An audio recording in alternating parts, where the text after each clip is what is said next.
Hi there, folks. Today we're looking at graphing inequalities in two variables, all right? We've graphed inequalities from the perspective of one variable before. That's where we kind of made the number line and we had x is greater than or less than or equal to and that kind of stuff. And we used the solid dot or the open dot, and then we shaded one side or the other.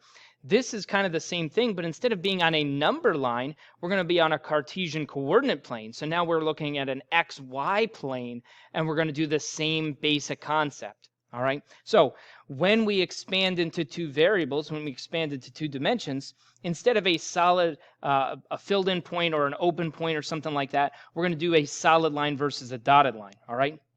So the first thing we have here is the fact that if we have a less than symbol or a greater than symbol, there's no equal to condition. When there's no equal to condition, we use that dotted line for this thing.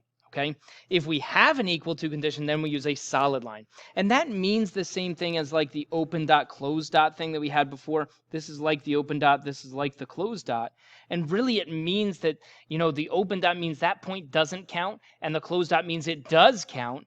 Well, the dotted line means the points on that line don't count as part of the answer, whereas the solid line means that those points do count as part of the answer. Okay? And then we're going to do the same thing. We're going to graph the linear components. So we're going to graph this thing like a line. We use a solid line versus a dotted line, and then we shade the appropriate side. And we can do that by looking at the less than or greater than symbol. We can also do that by testing a point. All right?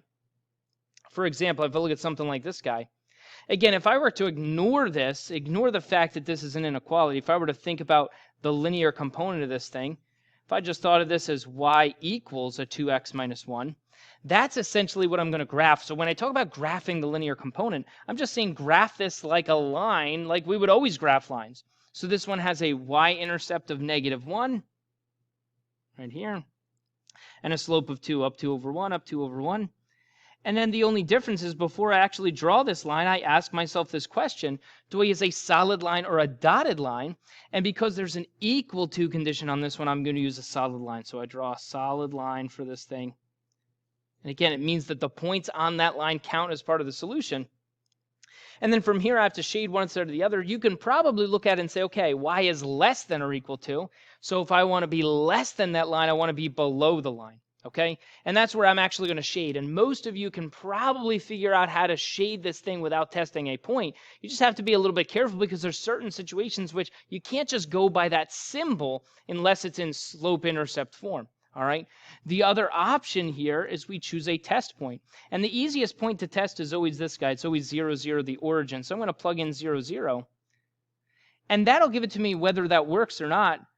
It'll give it to me by process of elimination. So if I plug 0 into this thing, and now I simplify, I get 0 is less than or equal to a -1.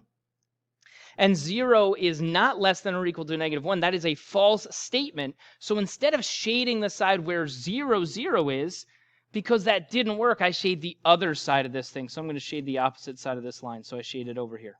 Okay? That's it. All right? Solid line because the equal to condition. I shade that side because the point 0, 0 didn't work, which means everything, every point over on this other side will work. And you could choose any one of them. Like if you chose a point over here like this guy, 2, -1, that point will work when you plug it in. If you chose this point right here, 3, -4, that point would work when you plugged it into that inequality. Every point over there works, and that's why we're shading that. It's displaying our infinite answers that we have here, our infinite number of ordered pairs that work for this one. Okay? If I look at this one, same kind of thing. I think about the linear component of this thing. So I think about this thing as a line. I ignore the inequality for a second and say, what if I was graphing y equals a -x plus 3? And if I was graphing that, I would have a y-intercept of 3 and a slope of -1. But now before I actually graph this line, I ask myself that question, should I use a solid line or a dotted line? Well, there's no equal to condition this time, so use a dotted line. Or a dashed line, whatever you want to call it. But basically, that's where our way of drawing in math, that's a way of drawing an invisible line. A dotted line means that line's not actually there, okay? And now I just have to decide which side of this thing to shade. Because I want to be greater than that line, it means I shade above the line, so you could go ahead and shade above this line. But again, you could test a point. And you don't have to test 0, 0. I could test 0, 0 here, and find out that it doesn't work, and that tells me to shade the opposite side. The only reason I typically choose 0, 0 is because it's really easy to plug in. So here I'll choose 0, 0 again. So I get 0 is greater than 3, which is ridiculous. 0 is not greater than 3, so instead of shading this side with 0, 0, I shade the other side, all right? And keep in mind, once again, everything over here in this shaded region would work. So like if I picked this point instead, and let's say I chose to actually plug that point in, that would be the ordered pair 3, 4. If I plugged in 3, 4, if I simplify this, watch this. Negative 3 plus 3, I end up with 4 is greater than 0, which is a true statement. Well, of course it's true. It's in the shaded region. But instead of picking 0, 0, had I chosen the ordered pair, 3, 4, it would give me a true statement, which would tell me to shade that side of the line. Okay? If I look at this next one, once again, I kind of ignore the fact that this is an inequality. If I were looking at this as just y equals 1/2 x plus 4, let's graph it. I'm not going to write that down this time. I'm just going to go right to graphing. It's got a y-intercept of 4 and a slope of 1/2, so that's up 1 over 2, up 1 over 2. But now the big difference is I have to decide, do I use a solid line or a dotted line? And then I have to shade one side. So there's an equal to condition this time. So an equal to condition means I use a solid line for this thing. So I draw a solid line. I want to be less than that line so I can shade below the line. And again, test a point here, all right? Most of us can tell just by looking at that inequality side. But again, that's only when it's in this format of slope-intercept form, all right? Other than that, test a point. So here, maybe I'll test 0, 0 once again. And again, I only choose 0, 0 because it's really, really easy. So I get 0 is less than or equal to 4. That's a true statement. So since 0, 0 worked, I shade the side of the graph that has 0, 0. So I shade the entire bottom half of this graph. Okay? And again, everything inside that shaded region works as a solution to this thing. If I look at something like this guy, once again, this is kind of like standard form here. So I have two options. I can either rewrite this in slope-intercept. I could solve for y. So I could subtract the 3x, divide by the negative 2, that kind of stuff. But again, if I think about this from the perspective of the linear component, if I could think about this as a line, 3x minus 2y equals 6 instead, the way I would approach graphing this is probably doing my cover-up method where I find the x and the y-intercept. If I plug a 0 in for y and solve for x, I get a 2. That's my x-intercept right here. If I plug a 0 in for x and solve for y, I get a negative 3. That's my y-intercept right here. And I can even see the slope. It's up 3 over 2, up 3 over 2. I can plot more points if I need them. And now I go back to this and say, okay, it wasn't just a regular line. It's an inequality. So do I use a solid line or a dotted line? This time it's a dotted line.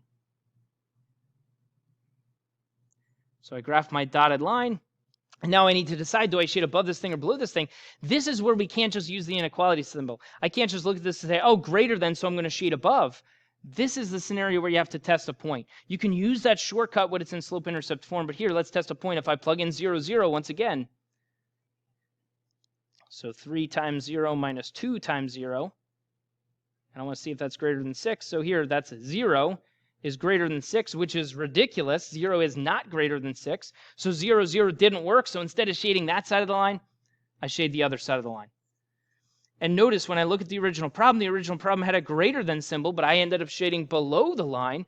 Again, that trick only works if we're in slope-intercept form. So if I were to go the other route and rewrite this guy, watch what happens.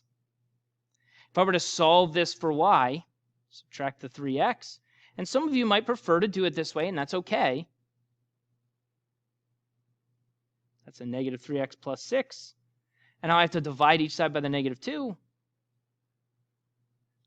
And be careful here, I just divided by a negative. When I divide by a negative, I have to flip the inequality symbol. And now negative divided by negative is a positive. That's a positive 3/2 x. And then 6 divided by negative 2 is a negative 3.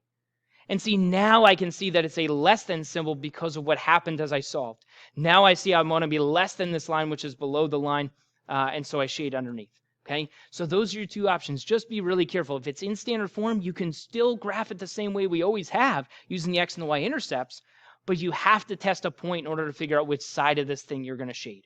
Okay? And then something like this guy, a little bit of a challenge here. How might we graph something like this guy? All right. And again, ignore the fact that it's an inequality for a second and just think about this in terms of an equal sign. Well, that's how we start graphing this. So it's y equals the absolute value of x minus 2 minus 4. Okay? So absolute value, remember, is that V shape. We need the vertex for this thing. So I look at the vertex on this guy. So the vertex of this thing, remember, it's the opposite of that value in there. So that's the 2, and then the value that's written on the outside. Okay? Remember, the form is x minus h and then plus k. So we do the opposite here, but then this guy we take just as it is. All right? And that's just part of the format of this thing. So we got the vertex. And then remember the a value here, which we can't see, but we know it's there. There's a 1 out front. That kind of acts like my slope, but it also tells me the direction of opening. So the a value being positive means this thing opens up. And we use a slope, kind of like a slope of 1. Remember, it's that whole stretch versus shrink. And so I plot this thing, let's see, 2, negative 4. It's right here. It opens up with a slope of 1 in each direction. So I can plot these guys. But now, just like I did with every single one of these inequalities before this, as I decide, is this a solid line or a dotted line, there's no equal to condition, so I use a dotted line for this one. So I graph this using a dotted line. So I use dotted lines for each end, so I get this V that has dotted lines. But now I do the same thing. I say, hey, do I shade above the V or below the V, inside the V or outside the V? Well, once again, we can kind of use that same shortcut. Less than means below this thing, so I'm going to actually shade the outside of the V. But again, if you're not sure, plug in a point. 0, 0 is always an easy one to choose, so I can pick 0, 0. If I plug 0, 0 in, here we go. 0 is less than the value of 0 minus 2. And then just simplify. 0 is less than, let's see, that's the absolute value of negative 2. And be careful with your absolute value. Absolute value negative 2 is a positive 2. And then minus the 4 gives me a negative 2. So I get 0 is less than negative 2, which is false. That's ridiculous. So instead of shading where 0, 0 is, I shade the other side of this V. All right? And that's kind of what we were getting at this whole time, is that I shade kind of the outside of the V or below the V. Okay? So it's everything out here. All right? So again, when we're looking at absolute value, it's no different than what we did with the lines. We just graph the absolute value the same way we've always graphed the absolute value. And the idea with inequalities, equal to condition is a solid line, no equal to condition is a dotted line, and then we shade the appropriate side of the line. All right, use some of those context clues with the less than or the greater than symbol. Use a test point to plug this thing in and see if it works. If it works, shade that side. If it doesn't work, shade the other side. Okay?